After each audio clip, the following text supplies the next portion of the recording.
Tu es comme de l'argent ancien, sans aucune valeur.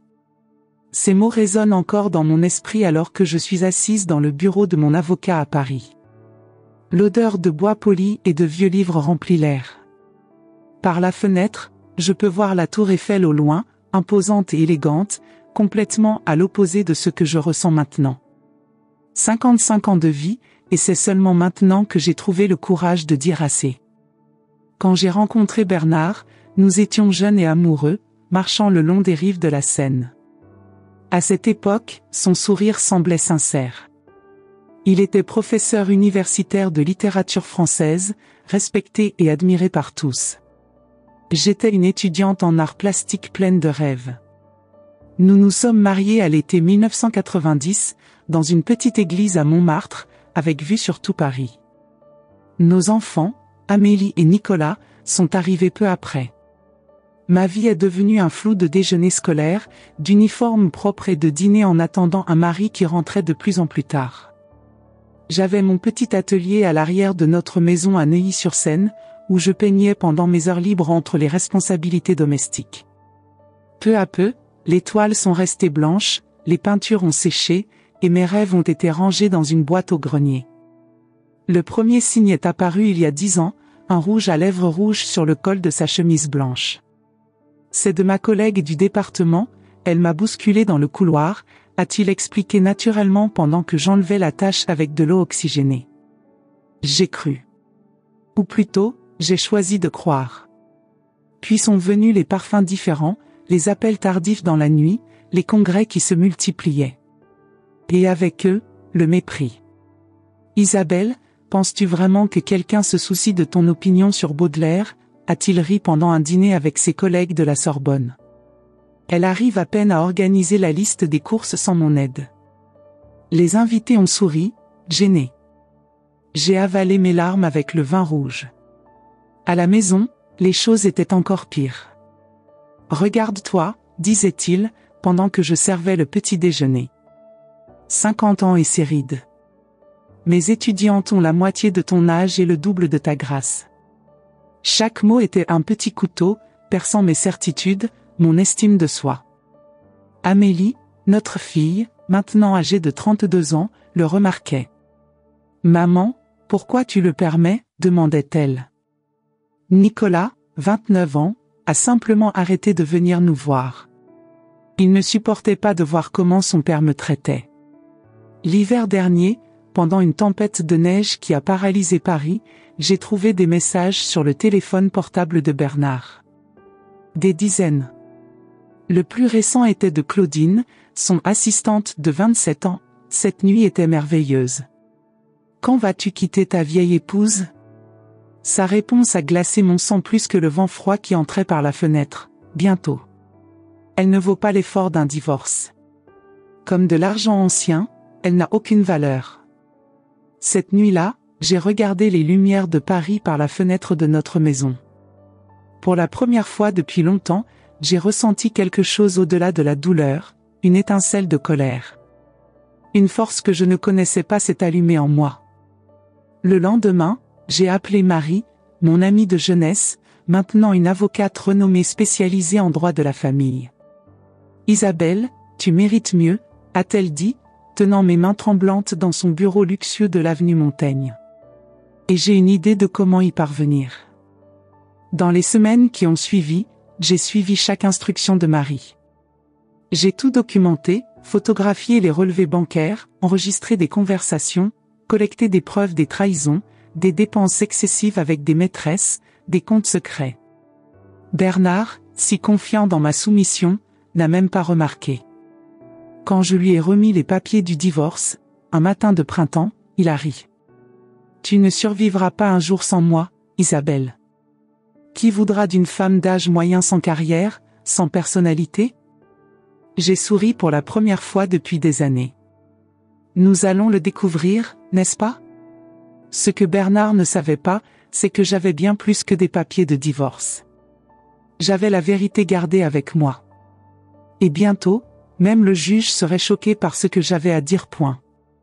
Chère auditrice, cher auditeur, si vous êtes arrivé jusqu'ici, peut-être vous êtes-vous reconnu dans une partie de mon histoire. Peut-être avez-vous aussi entendu des mots qui ont diminué votre valeur. Mais ce qui se passera au tribunal va tout changer. Bernard n'a aucune idée de ce qui l'attend. Vous n'imaginez pas ce que j'ai découvert pendant toutes ces années de silence. Ne manquez pas le prochain chapitre, où chaque secret caché sera révélé.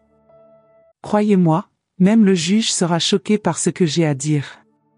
Cette histoire pourrait changer la façon dont vous voyez votre propre valeur.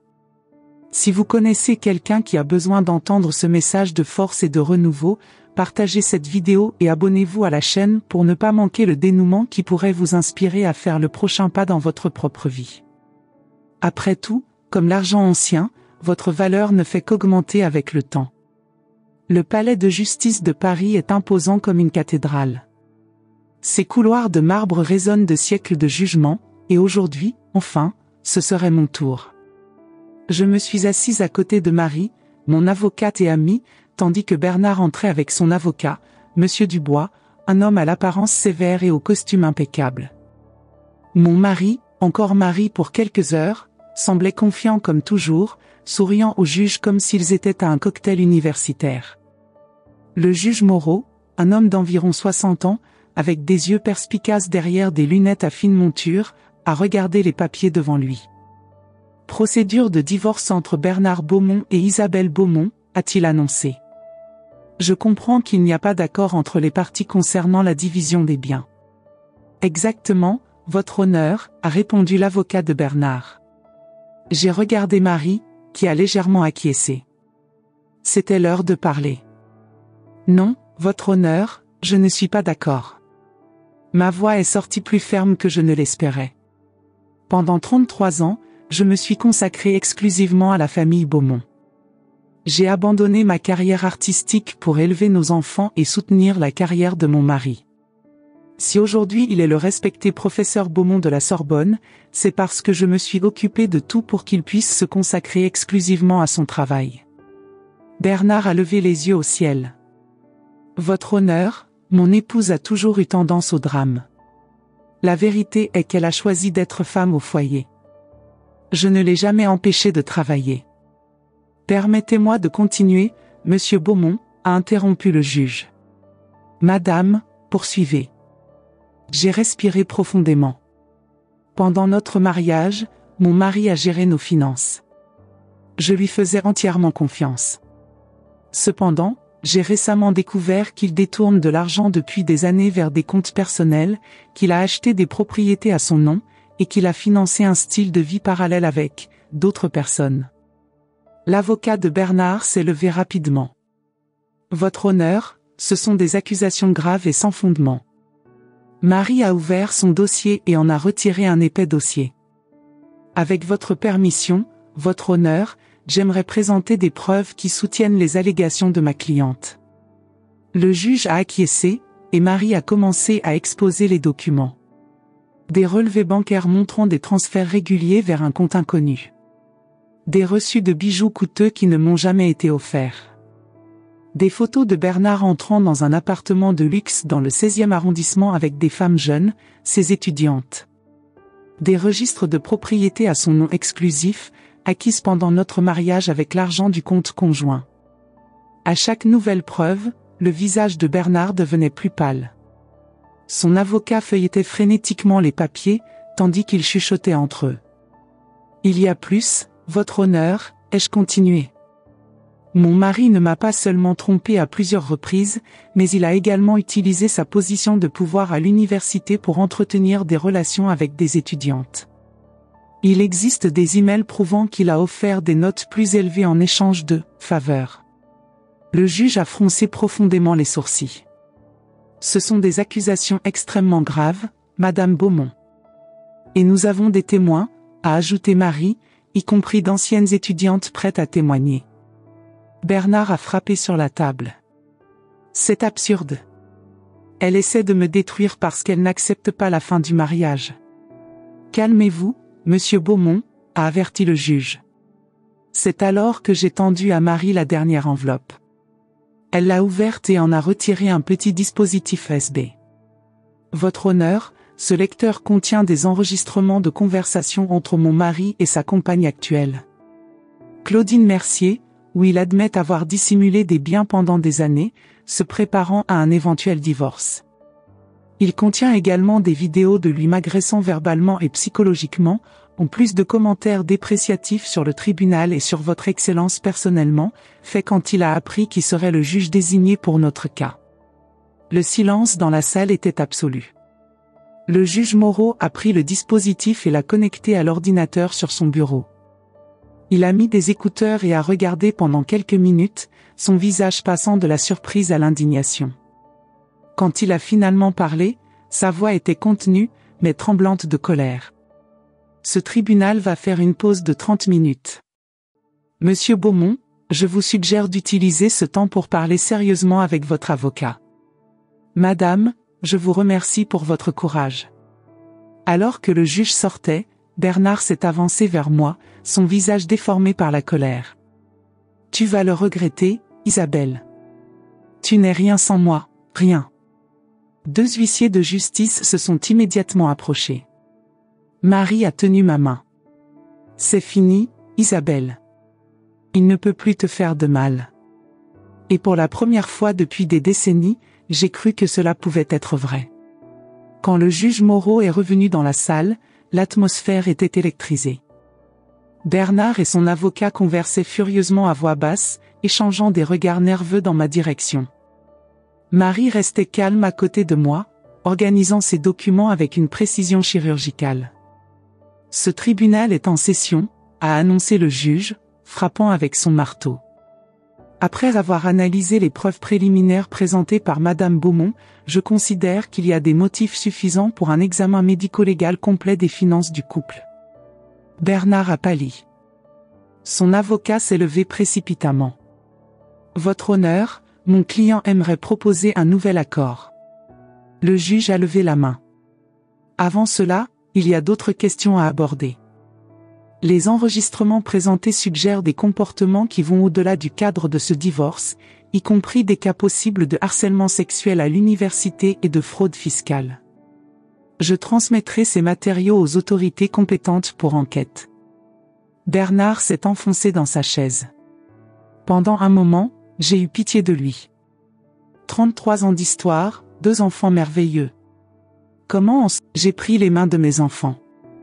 Vous 2 êtes la meilleure chose qui me soit arrivée dans la vie. Je n'ai jamais voulu vous blesser, mais je ne pouvais plus continuer à vivre ce mensonge. Nous savions, maman, a répondu Amélie. Nous avons grandi en voyant comment il te traitait. Nicolas a finalement levé les yeux. Je détestais rentrer à la maison pendant les vacances universitaires. Je détestais voir comment il te parlait, comme si tu étais rien. Votre père est un homme brillant, ai-je dit, sentant les larmes que j'avais contenues pendant si longtemps couler enfin. Mais l'éclat n'est pas la même chose que la bonté. Quand nous sommes retournés dans la salle, Bernard semblait avoir vieilli de 10 ans. Son avocat a chuchoté quelque chose à son oreille, et il a acquiescé mécaniquement. Votre honneur, a commencé l'avocat, mon client souhaite proposer un accord. Il acceptera la division égale de tous les biens acquis pendant le mariage, y compris les propriétés enregistrées à son nom. Il offre également une pension mensuelle substantielle à Madame Beaumont. Le juge m'a regardé. Madame Beaumont ? Marie et moi nous sommes brièvement consultés. Nous avons besoin de garanties, ai-je répondu. Et d'accès au registre financier complet avant tout accord. Accordé, a dit le juge. Et quant aux autres questions soulevées par les preuves ? J'ai respiré profondément. C'était la partie la plus difficile. Je n'ai pas intérêt à détruire le père de mes enfants, votre honneur. Je veux seulement la justice et un nouveau départ pour moi. Bernard m'a regardé avec surprise. C'était la première fois depuis des années qu'il me voyait vraiment. Le juge a acquiescé. Les preuves de crimes possibles seront transmises aux autorités compétentes, comme c'est mon devoir légal. Cependant, je noterai que Madame Beaumont a fait preuve d'une compassion considérable dans les circonstances. Quand la session s'est terminée, Bernard s'est approché avec hésitation. Pourquoi ne m'as-tu pas complètement détruit ? Tu avais tout pour me ruiner. J'ai regardé l'homme que j'avais aimé pendant tant d'années, maintenant un étranger. Parce qu'il ne s'agit pas de vengeance, Bernard. Il s'agit de justice. Il s'agit de finalement retrouver ma valeur. Tu crois vraiment que tu vas réussir à recommencer à 55 ans? J'ai souri. J'ai déjà commencé. Dans le hall du tribunal, Amélie et Nicolas m'attendaient. À côté d'eux se trouvait Sophie, ma sœur cadette, qui a volé de Lyon dès qu'elle a appris l'audience. Et maintenant, Isabelle, a demandé Sophie. J'ai regardé le ciel de Paris à travers les énormes fenêtres du palais. Il était bleu et clair, sans un seul nuage. Maintenant, je vais peindre à nouveau. 5 ans se sont écoulés depuis ce jour au tribunal. Paris reste la même, majestueuse et éternelle, mais je suis une femme différente maintenant. Ma galerie à Saint-Germain-des-Prés célèbre son 3e anniversaire aujourd'hui. Renaissance en couleurs est devenu un espace petit mais respecté pour les artistes en réinvention, des personnes qui, comme moi, ont trouvé leur voie créative après 50 ans. Les murs blancs sont remplis de tableaux colorés, les miens n'occupent qu'une section modeste. J'ai appris à donner de l'espace à d'autres voix, d'autres renaissances. La critique du Le Figaro a décrit mon travail comme une explosion d'émotions contenues, filtrée par des décennies de silence. Je souris chaque fois que j'y pense. Bernard et moi ne nous sommes pas parlé depuis la finalisation du divorce. Il a pris sa retraite anticipée de la Sorbonne après une enquête interne sur son comportement avec les étudiantes. D'après ce que je sais par nos enfants, il vit maintenant dans un appartement plus petit dans le 11e arrondissement. Claudine l'a quitté quelques mois après le scandale. Amélie amène mon petit-fils, le petit Louis, me rendre visite chaque semaine. Il a 4 ans et adore jouer avec mes peintures. Nicolas et son compagnon, Thomas, dînent avec moi les jeudis. Lentement, nous reconstruisons une famille qui, je m'en rends compte maintenant, n'a jamais vraiment existé comme elle l'aurait dû. Marie reste mon avocate et amie. C'est elle qui m'a encouragé à utiliser une partie de l'argent de l'accord pour ouvrir cet espace. Transforme ta douleur en quelque chose de beau, a-t-elle suggéré. Et c'est ce que j'ai fait. Ce matin, en arrangeant la galerie pour la petite célébration de tout à l'heure, la sonnette a retenti. C'était trop tôt pour être un invité. Quand j'ai ouvert la porte, je suis restée paralysée un moment. Bernard était là, plus mince, avec les cheveux maintenant complètement gris, tenant un petit paquet enveloppé dans du papier simple. « Isabelle, a-t-il dit, sa voix moins assurée que dans mon souvenir. J'espère ne pas déranger. »« Non, c'est bon. Entre. » J'ai fait un pas de côté, ressentant un étrange calme. Bernard est entré avec hésitation, regardant autour de lui les peintures, sculptures et photographies qui remplissaient l'espace. « C'est impressionnant ce que tu as créé ici, » a-t-il commenté, s'arrêtant devant l'une de mes toiles, une femme émergeant d'ombre bleue profonde vers un ciel doré. « Merci. Que puis-je faire pour toi, Bernard ?» Il m'a tendu le paquet. J'ai trouvé ceci en déménageant dans un appartement plus petit. J'ai pensé que tu voudrais peut-être le récupérer. J'ai déballé le paquet avec soin. C'était mon ancien carnet de croquis de l'époque de la faculté. J'ai feuilleté les pages jaunies, voyant les dessins que j'avais faits quand je rêvais encore d'être artiste. Sur la dernière page, il y avait un portrait de Bernard jeune, souriant sous le soleil d'un pique-nique à Versailles. Un Bernard que je reconnaissais à peine maintenant. « Tu avais tellement de talent », a-t-il dit doucement. « J'aurais dû t'encourager. » J'ai fermé le carnet. Je n'ai pas recommencé à dessiner pour toi, Bernard. J'ai recommencé à dessiner malgré toi. Il a acquiescé, acceptant le coup. Juste. Je suis venu aussi pour m'excuser. Je sais que ça ne signifie rien après tout, mais j'avais besoin de le dire. Pourquoi maintenant? Bernard a regardé par la fenêtre, vers la rue de scène animée dehors. J'ai un cancer, Isabelle. Stade avancé. Les médecins m'ont donné quelques mois. J'ai ressenti une pointe de compassion indésirable. Je suis désolée d'entendre ça. Ce n'est pas nécessaire. C'est juste, la proximité de la fin apporte de la clarté, je suppose. Elle te fait voir combien tu as gaspillé, combien tu as blessé les personnes qui auraient dû compter. Un silence lourd s'est installé entre nous, rempli seulement par les bruits distants de Paris qui s'éveillaient. Les enfants sont au courant, ai-je finalement demandé. Je leur ai dit la semaine dernière. J'ai acquiescé. Cela expliquait les regards inquiets d'Amélie lors de notre dernière visite. Tu as construit quelque chose de beau, Isabelle, a-t-il continué, faisant un geste vers la galerie. À partir de rien. J'avais tort à ton sujet. À propos de tant de choses. Ce n'était pas la validation que j'avais un jour désespérément désirée. Maintenant, c'était juste la reconnaissance tardive d'une vérité que j'avais moi-même déjà trouvée. Tu sais ce qui est ironique, Bernard? Tu m'as comparé à de l'argent ancien sans valeur. Mais l'argent ancien vaut souvent beaucoup plus que le nouveau. Les billets rares, les pièces historiques, leur valeur ne diminue pas avec le temps. Au contraire, elle augmente. Un petit sourire est apparu sur ses lèvres. Tu as toujours été plus intelligente que je ne l'admettais. Bernard s'est dirigé vers la porte, s'arrêtant avant de sortir. Y a-t-il une chance de pardon, Isabelle?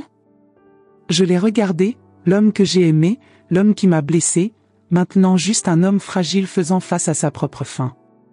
Je t'ai pardonné il y a longtemps, Bernard. C'était la seule façon de me libérer complètement. Quand il est parti, je suis retourné au travail de préparation de la galerie.